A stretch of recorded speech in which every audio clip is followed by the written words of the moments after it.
So let's talk some prose. Prose is another event that I would consider amongst the acting events. It's similar to dramatic interp, humorous interp, duo, all of those that you may have seen another video about.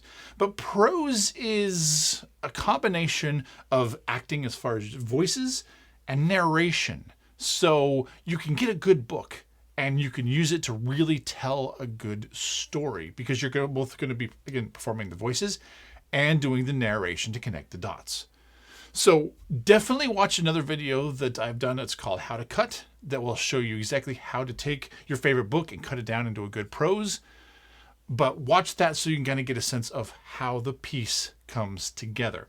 Now, prose is a little bit different. It's a little bit shorter from the other main acting events. You have 8 minutes to present your speech.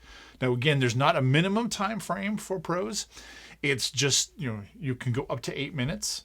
I would definitely not go too short, though, because that's going to identify you as kind of not up with the A-quality competitors. So try to get your piece as close to that 8 minutes as you can. Definitely make the 7-minute mark, but 8 is the time limit. Now, there is a 30-second grace period. So, again, you can go all the way up to 8 minutes and 30 seconds before you get docked down points. But I typically try to use that grace period for if there's an emergency, if there's a little bit of, say, laughter in your piece that might bump your time up a little bit.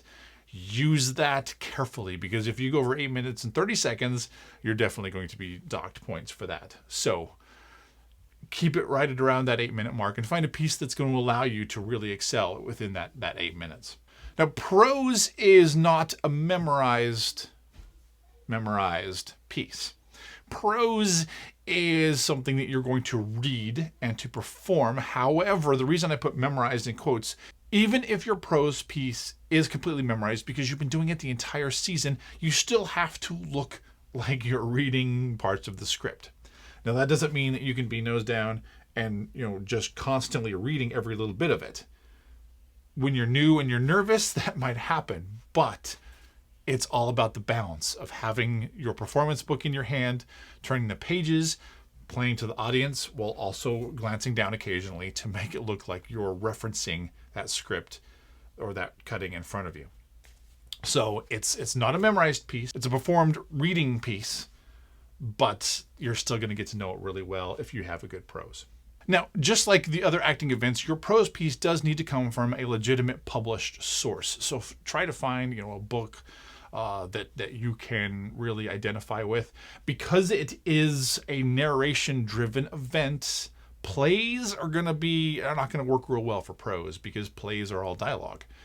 So you're going to need to find something with that narration element to it. Per the rules, 50% of your speech needs to be narration. So you cannot just rely on dialogue like you would in a play. You need to find something with that narration. Now, prose is performed, because it's not a memorized event where you're just standing up in front of the judge. Prose is going to be performed out of I call a performance book. Now, this is one of those small, kind of a black binder. Some people like to do different colors. I always go conservative and just do black. You can get these at different craft stores, office supply places, but just a small little binder. It's something about, granted, this is not one, but this is my iPad. But it's about this size. And what I do is, it's a 3-ring binder, and I cut down black construction paper. I put that in there. I 3-hole punch it because the black paper it's thick, and so it's a nice, easy thing for you to turn in the middle of your speech as you're turning pages without it drawing a lot of attention.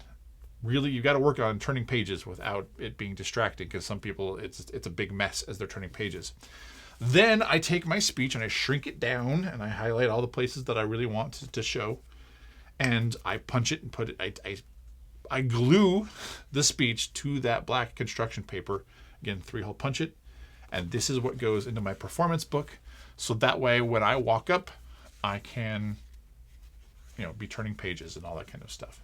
Now, one other thing about prose as you're performing it, the thing to note is that when you're up there and your performance book is open, that sends the signal to the judge that you are on script. You are performing now, because the pages are in front of you, you're turning them, you're interacting, all that kind of stuff. Somewhere at the beginning of your speech, you need to put what we call an introduction.